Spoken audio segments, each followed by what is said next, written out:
Ei, Jaime! Ricardo! Tudo Bom bem? dia, meu amigo, meu irmão querido, tudo bem? Bom dia! Estou ouvindo aí você falar do seu café. E olha, antes das 6 horas mais ou menos, né? Eu vi lá a sua mensagem, lá o seu café com o Ricardo, antes de clarear o dia, antes do sol chegar. E depois eu vi você fazendo aquele cafezinho. Eu falei, meu Deus do céu, que vontade de tomar. Eu acho que você deixou muita gente com vontade de tomar esse café, viu? Vamos tomar esse cafezinho, vamos tomar junto. Vamos, olha, Jaime, que você bom que falou, você está sentindo o cheiro? Que bom estar aqui com vocês. Que bom. Que alegria. eu que o digo. Não, toda nossa, imagina, imagina. Jaime, Tem- eu vou direto ao ponto, que eu tenho que aproveitar cada minuto contigo, né? É muito amor aqui, é cada minuto contigo. Como é que a gente faz, Jaime, para a gente dar conta de se compreender nos dias difíceis, né? Eu falo, tomar café com a própria alma, né? Se curar, se compreender. O que que a gente faz? Ricardo, nós nos preocupamos muito com o julgamento dos outros. Isso é uma grande Uhum. verdade. Com a avaliação que os outros fazem da nossa vida. E isso, às vezes, até nos paralisa na nossa jornada evolutiva, na nossa autocompreensão. Tem uma frase que eu falo bastante quando alguém está assim, muito angustiado com o julgamento, e esse julgamento faz com que a pessoa fique muito confusa sobre a sua jornada, sobre o que ela precisa fazer, até sobre quem ela é. Eu costumo dizer o seguinte, eu falo que a avaliação que fazem sobre você não importa muito, porque você não é o Uber espiritual de ninguém para colecionar 5 estrelinhas de quem não gosta nem de si mesmo. Ninguém é Uber espiritual, porque muita gente não aceita nem a si mesmo. Imagina se vai compreender as suas lutas, os seus sonhos. Via de regra, eu falo isso já para dar aquele choque na cabeça da pessoa. Verdade, eu estou aqui me preocupando muito com essa avaliação que as pessoas fazem da minha vida, mas eu não sou Uber espiritual de ninguém mesmo. Eu não preciso de 5 estrelinhas. Então, essa autoconsciência é, de que você tem um domínio, tem autonomia de se compreender, de se aceitar, de conseguir fazer a percepção da sua própria vida é muito importante. E os outros influenciam muito a gente, mas às vezes vem esse tom negativo do julgamento, não é, Ricardo? Mas, nossa, e como? Eu tô aqui pensando como que é importante isso. Ontem, a gente conversava aqui sobre a questão da autenticidade, né? Nós lemos um texto do livro A Boa Nova, de Jesus, né? Humberto de Campos, contando a história Adoro. de Tomé. E aí a gente falou muito sobre essa questão de autenticidade. Tomé tentando convencer Jesus a ceder para fazer milagres, quer dizer, para chamar a atenção dos maiorais lá de Roma, do Sinédrio, e Jesus autêntico, né? Sendo fiel ao princípio. E aí você está falando dessa história do Uber espiritual, eu falei, gente, eu lembrei na hora, quantas vezes a gente perde essa autenticidade, né, divina, para tentar agradar todo mundo? Não, para agradar fulano, ciclano, e a gente vai se perdendo no meio da vida. Daqui a pouco a pessoa, a gente brinca em Minas, né? Meu Deus, um cotô, quem eu sou, né? Você já não sabe mais quem você é, porque você está, né, tentando copiar tantas pessoas que se perde de si mesmo. Assim, na sua opinião, por que isso acontece tanto? Essa dificuldade nossa de aceitar a nossa essência, de ficar procurando aprovação nos outros. Porque o ser humano, por natureza, ele tem uma necessidade básica que se chama pertencimento, né, Ricardo? Você sabe melhor do que ninguém, se fala muito sobre isso nas suas mensagens, nas suas pílulas, e toda vez quando nós deixamos de nos conectar com nós mesmos, para pertencer, para poder encaixar, às vezes onde até não nos cabe, tem lugar que não nos cabe, que não tem nada a ver com a gente, quer ver, via de regra até a gente começa a se esquivar de algumas realidades para poder se encaixar em lugares que não nos comportam mais. Teve um caso muito curioso que aconteceu uma vez comigo. Eu estava saindo do trabalho e aí eu estava com o Evangelho, com o Novo Testamento mesmo, não era o Evangelho segundo o Espiritismo, aquela tradução até do Haroldo, da FEB. E aí eu estava esperando o Uber chegar, não o espiritual, o Uber mesmo, o carro.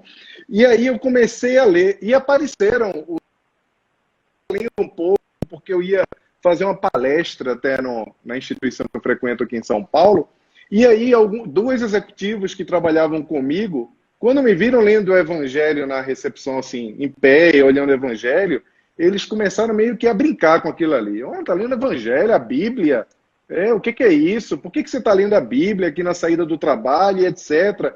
E aí, uma das primeiras coisas que é muito importante a gente entender é que na nossa jornada em busca da saúde mental e da espiritualidade, a gente precisa estar preparado para algumas coisas. E uma dessas coisas que nós precisamos estar preparados é a perder amigos. E amigos, quando eu falo, eu coloco aspas. E eu digo o seguinte, esteja preparado para perder amigos quando for cuidar da sua saúde mental e da sua espiritualidade. Porque muita gente vai estranhar a sua jornada.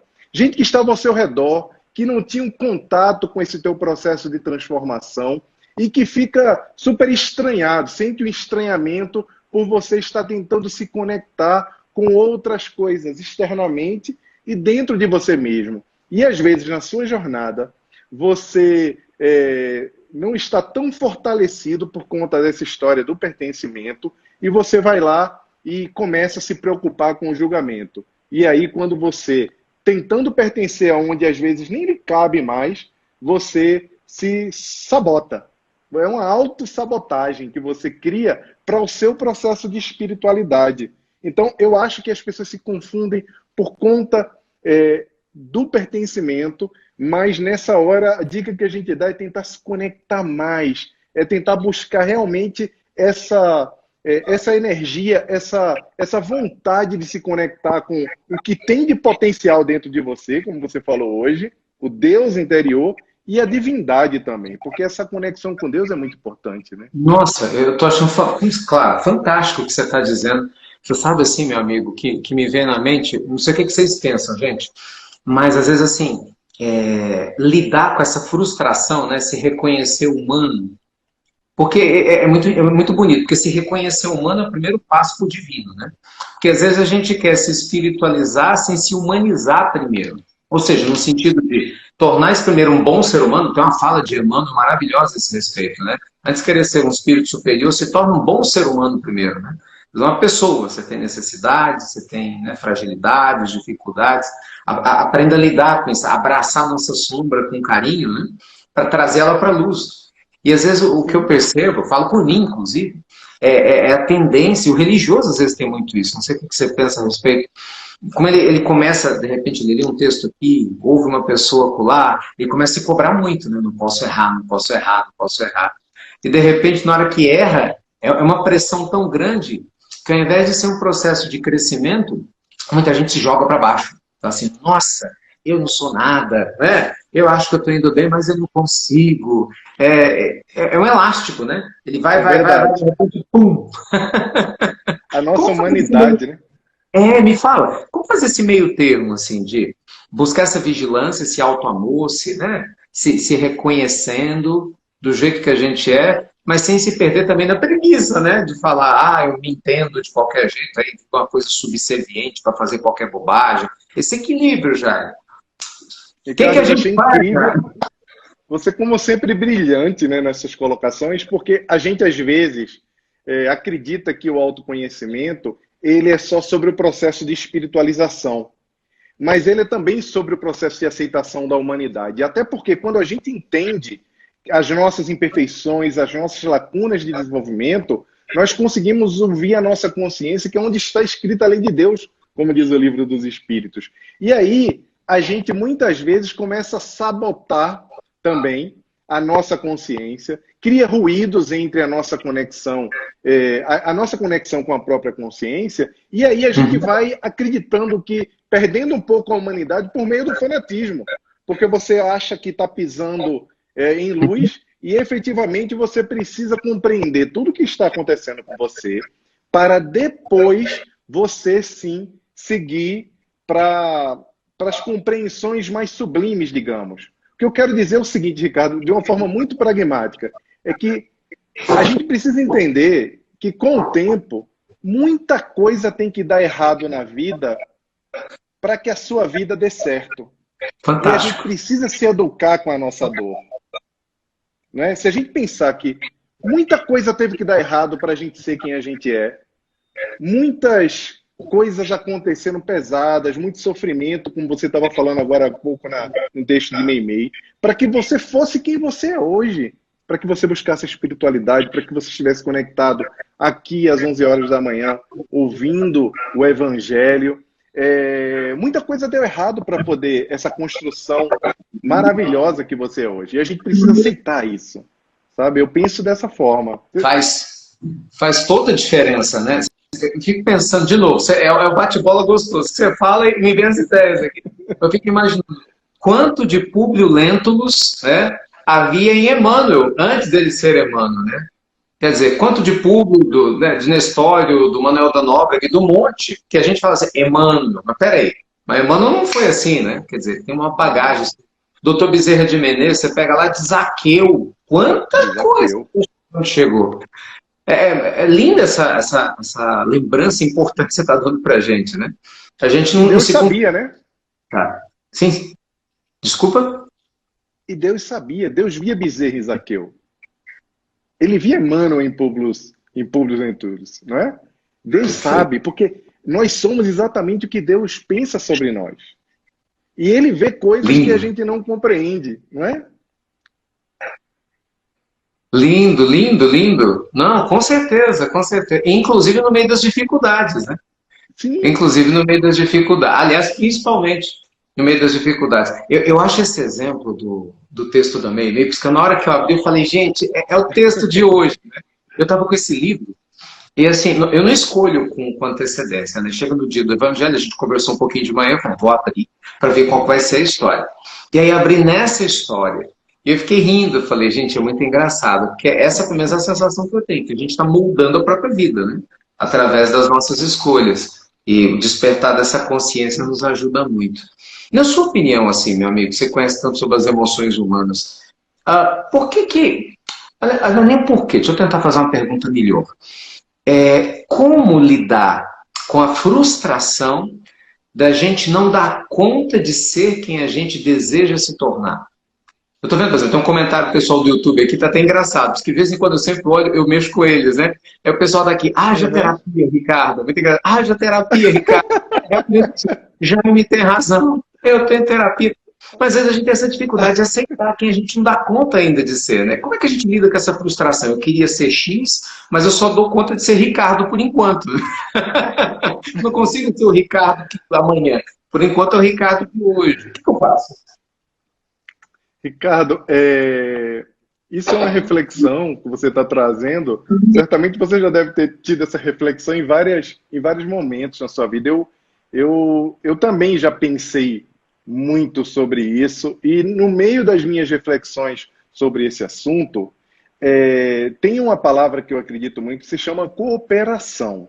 Apesar do autoconhecimento, apesar de nós sabermos que que o Zaqueu poderia a qualquer momento evocar lá o Bezerra que já estava sendo desenhado, eu sempre me pergunto, como é que você pode ser grande, e grande no sentido de ser melhor, né, espiritualmente falando, quando você acha que você não pode ser grande?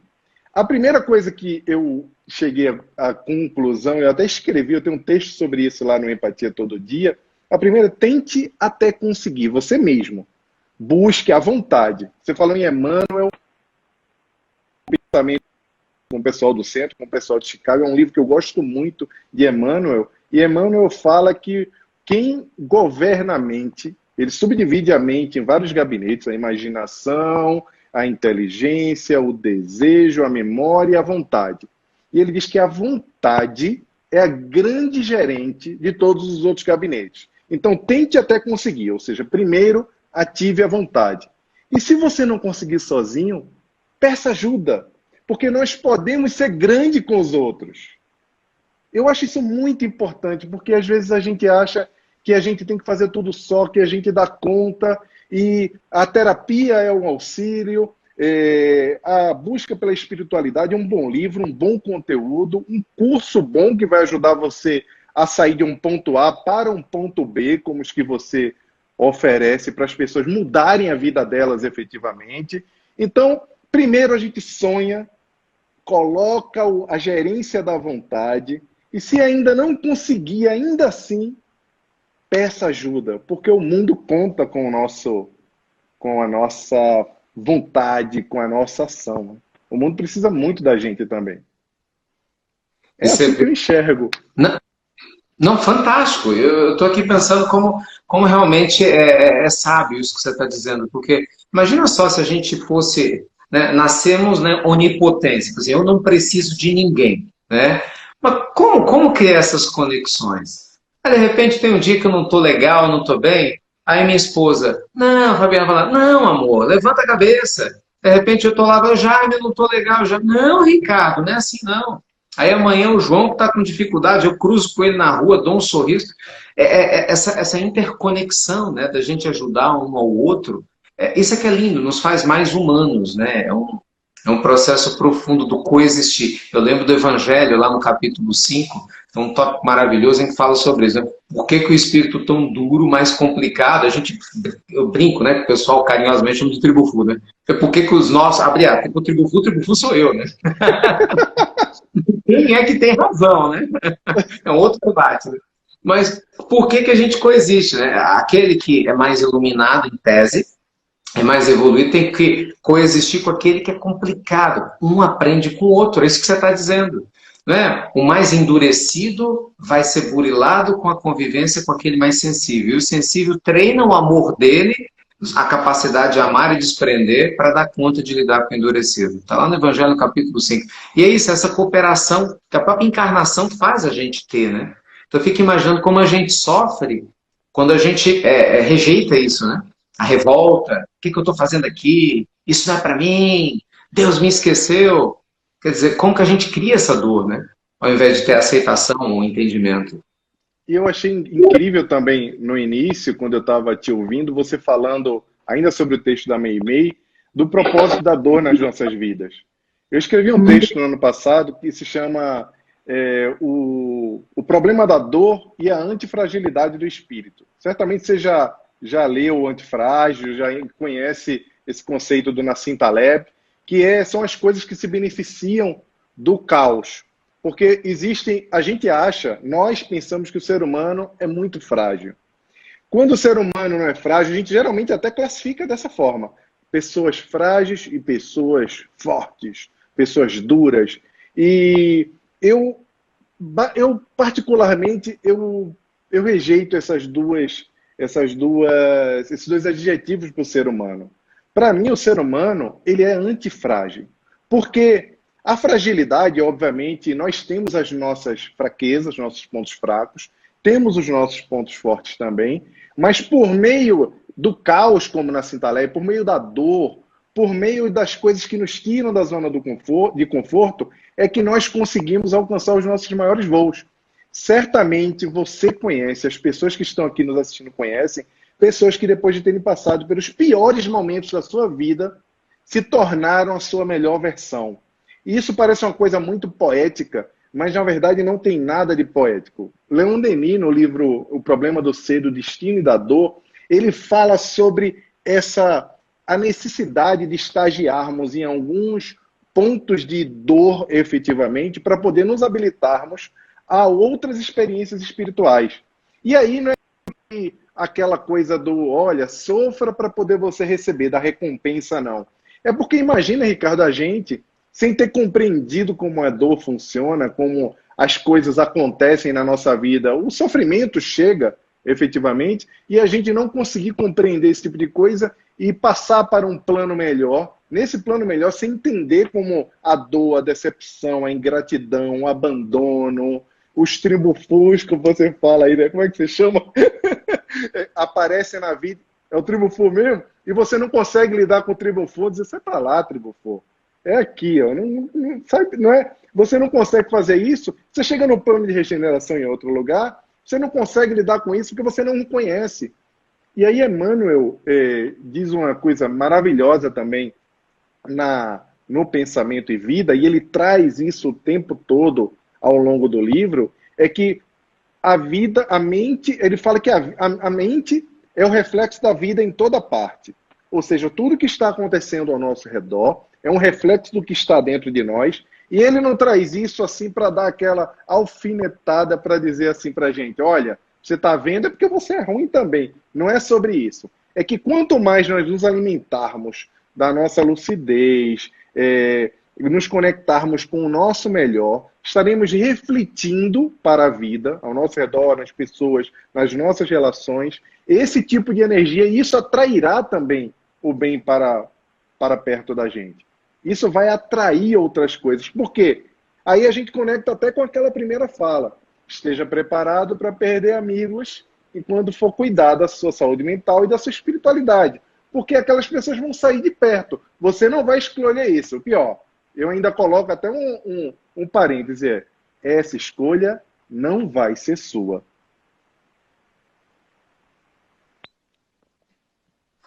Meu amigo, fantástico. Fantástico. Dependendo de mim, nós vamos até amanhã aqui. Independente de mim, nós vamos até amanhã. Olha que legal, né? O pessoal aqui do YouTube. A gente fecha os comentários. Deixa eu até abrir o pessoal do Insta, só para você receber o carinho que eu tenho certeza que eles estão aqui. Porque o pessoal do YouTube, a galera aqui falando assim, meu Deus, que evangelho é esse? Tem uma moça que falou aqui, Jaime, eu estou escrevendo agora uma carta, olha que lindo, uma carta para colocar debaixo da porta, eu estava lendo aqui, de uma pessoa que acho que ela tinha brigado, discutido, olha que coisa mais linda.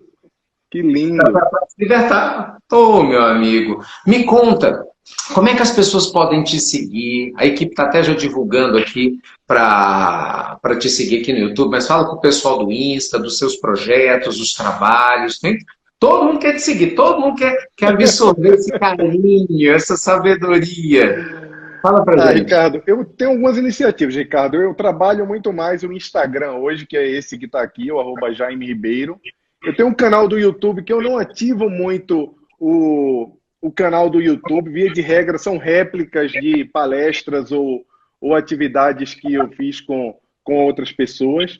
Eu tenho também um podcast chamado Humancast, de humano, né? Humancast.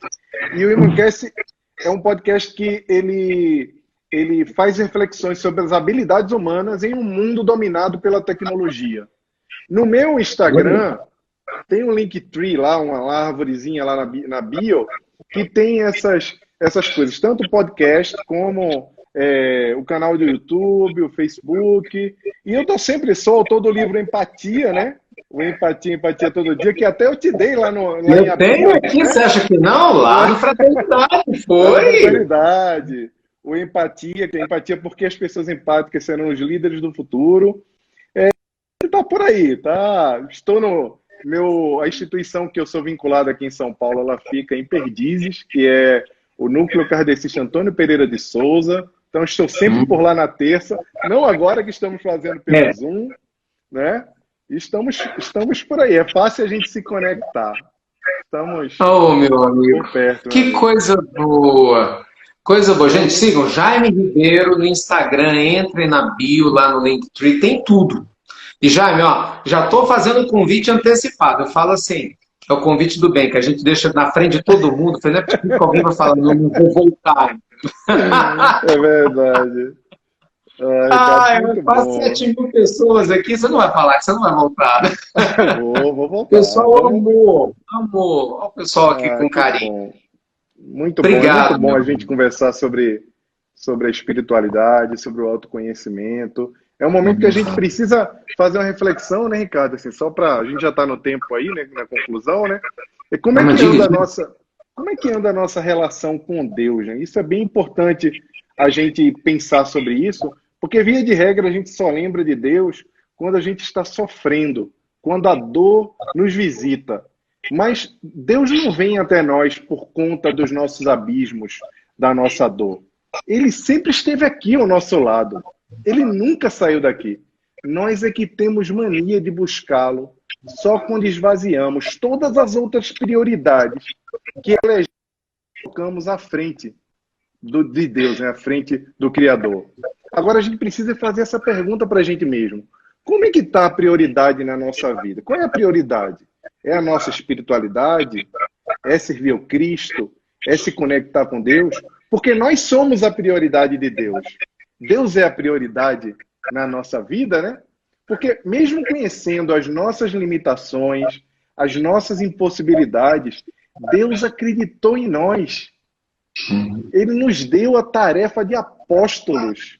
Grande ou pequeno, ele nos deu a tarefa de sermos pessoas que poderíamos levar a sua palavra. Só que Deus, ele não está a serviço das nossas quedas. Nossas quedas é que estão a serviço de Deus.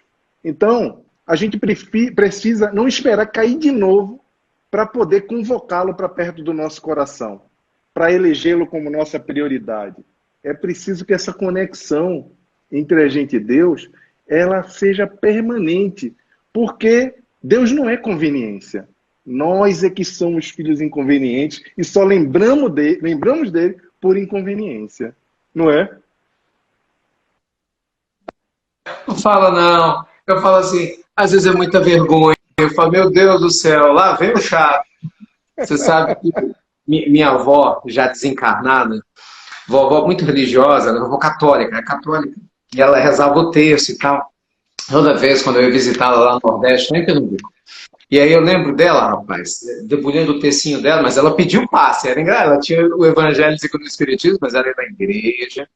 E ela dizia assim, meu filho, eu rezo tanto para Deus, que eu tenho muita fé que ele vai lá de cima, junto com os santos, vai falar assim, que velha chata.